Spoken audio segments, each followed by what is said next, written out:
The way we got to Treblinka was, they simply said, you're going to be resettled. We conquered the East, and basically you got here and you died. We die of hunger, overwork, for those people that were on the Sonderkommando that we're going to talk about. And this place is 32 acres.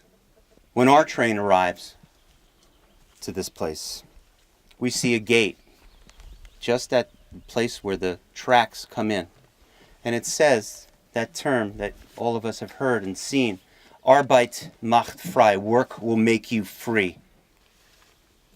Usually a transport of 60 cattle cars, each cattle car with a minimum of 100 people. The train pulls to a stop.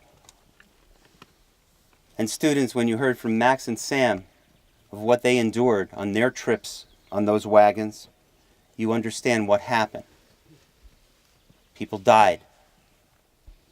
And when you come in, the people on this side would see right over here signs like station master, tickets, eastbound trains. There's even a large clock painted at 3 o'clock. The door opens. And we hear and see a horde of SS men and Ukrainians. And they're yelling, "This is the Holland spectacle. This is the Inferno show. Raus, Juden, raus, out, get out, move." You hear dogs barking. They encourage us, they beat us, they whip us, they take pipes, and they push us. Women to the left. Right here, men to the right. Families are immediately separated without saying goodbyes. Everyone undress. Take off your clothes here. And while we undress, we're being beaten, harassed. We take our clothes to a large pile just where those rocks are, those memorial rocks are. They give us strings and they say, tie your shoes together, offering us hope in this brutal atmosphere. From here, the women are led to a barber just beyond the rocks over there. You'll walk right through, that's where the barber was. Their hair is shorn to the skin, painful, ripped out. We wait standing outside with the children. The women come out. We are terrorized. We don't know what's happening. The children, their eyes are wide. And they're thinking, why is this happening? What is this? Daddy, why can't you do anything? One by one, the women emerge and we meet 2 Ukrainian guards. One is named Nikolai, the other one Ivan. They're horrible people. They're cruel. After beating us and pushing us with the other guards, we start walking and the guards yell at us. They say, "Mach schnell, Juden, raus, move faster." They pierce us with their bayonets. Now we run, "Mach schnell." Nikolai and Ivan have a German shepherd named Barry. He's trained to jump at the groin. So we run, and we go past the little fence, and we open the door, and we see a Jewish star. As we're running, and on that Jewish star it says, Ivan says to us, "You Jews wanted your Jewish state? Here it is. Here's your Judenstadt. Here is your Jewish star." You guessed, the Judenstadt are the gas chambers. Within 25 minutes, all of us laid, no. We are standing dead. Legs and arms tangled. Mothers are embracing children. Children are on mothers' shoulders so they can get air. There's no friend in here. There's no foe. There's no rich. There's no beautiful, ugly. There's no conservative, reform, or Orthodox Jews here. Just Jews. Human beings. There we stood, pressing against each other. Eyes bulging. Sweat. Defecation. Blood oozes down our noses and mouths. We're all equal.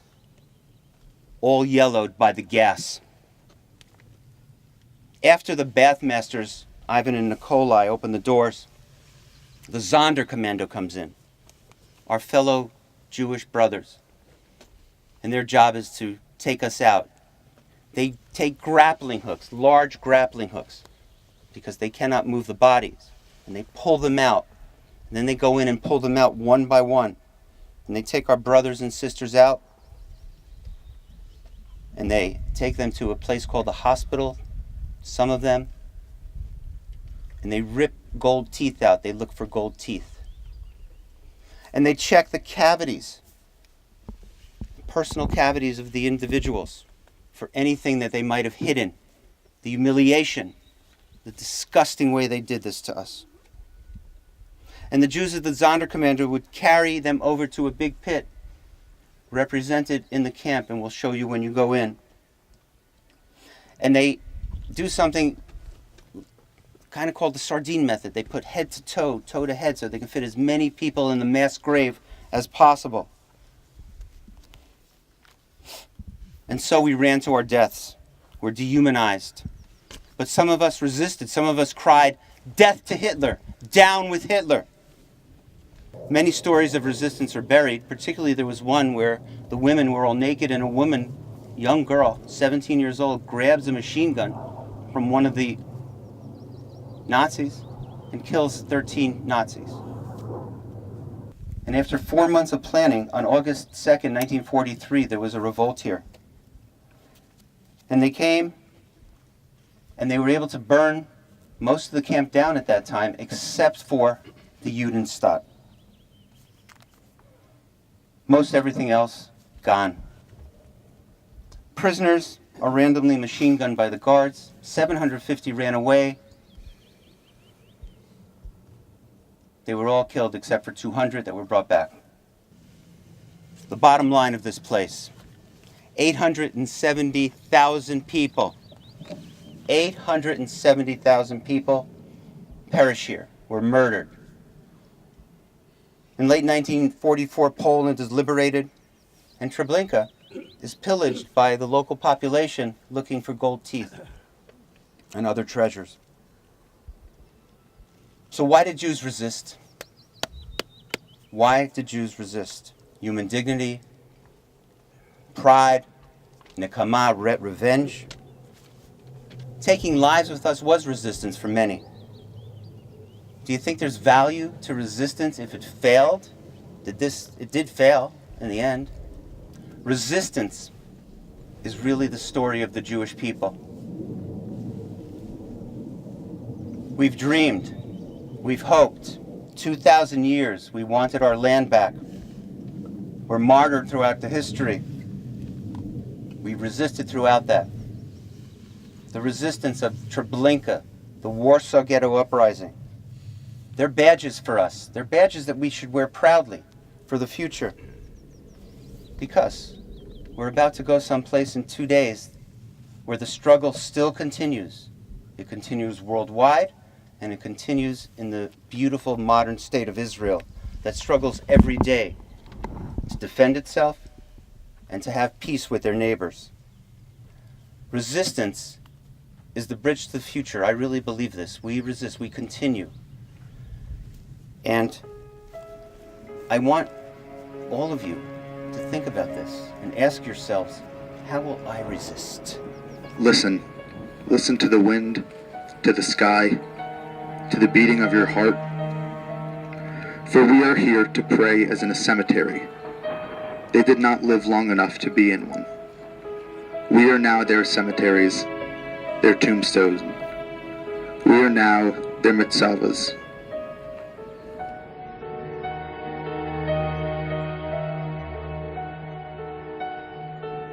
Go into this area behind which some of you might be able to see. There's a bunch of stones. 17,000 stones are in there, representing 17,000 communities that were either partially or totally destroyed through the Shoah.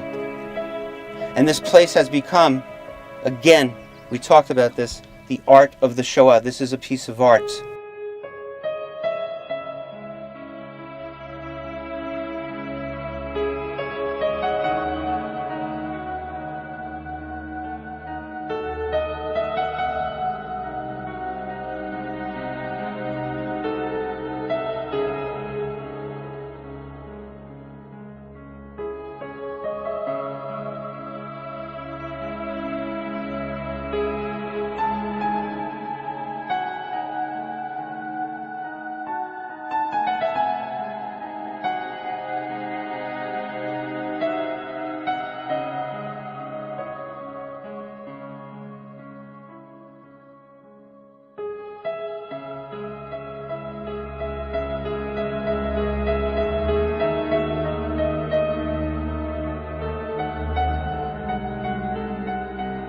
I just met Rabbi Silvers a week ago. Today he walked over to the rock that I was sitting at while I was crying, and he just hugged me and we cried together, and it was really special sharing that moment with him.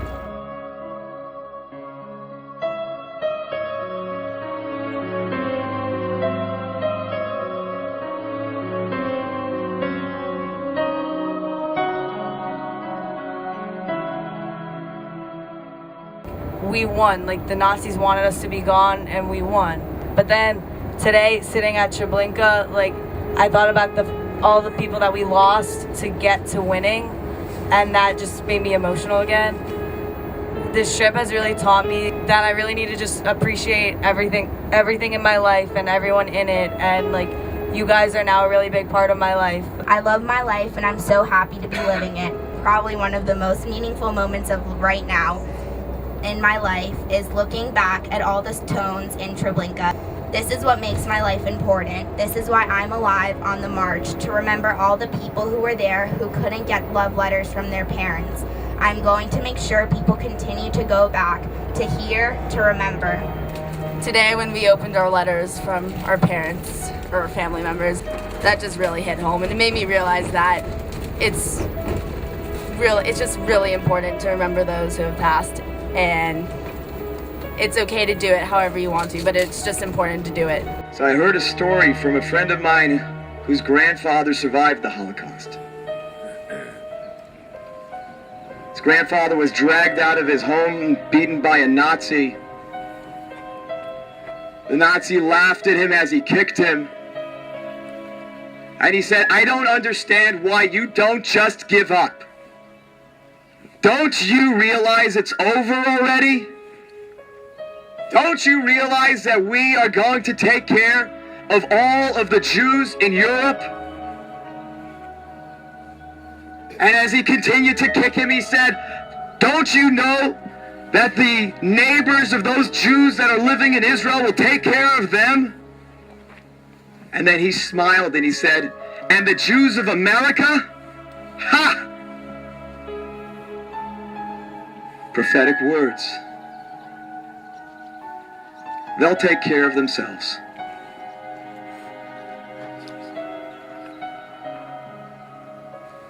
We lost 6 million Jews in the Holocaust. You could argue the numbers or play with the numbers. But there are those who estimate that we lose approximately 100,000 Jews a year to assimilation. If you do the simple math over the last 60 years, some could say that we've lost another 6 million Jews in a silent Holocaust. So where do we go? What do you and I do about it? How do we make sure that this doesn't continue? By now, not only have we learned the lesson, but we've seen the lesson. How Jews were willing to give their lives for Judaism. They were willing to give everything for Judaism. They gave their lives for Judaism. None of us standing around this pit right now are being asked to make that decision. It's time now, more than ever, that we live for Judaism. We're still dying for the right to live in the dark. I hear them calling. We must not be forgotten in my soul. I hear them saying just one word. Remember.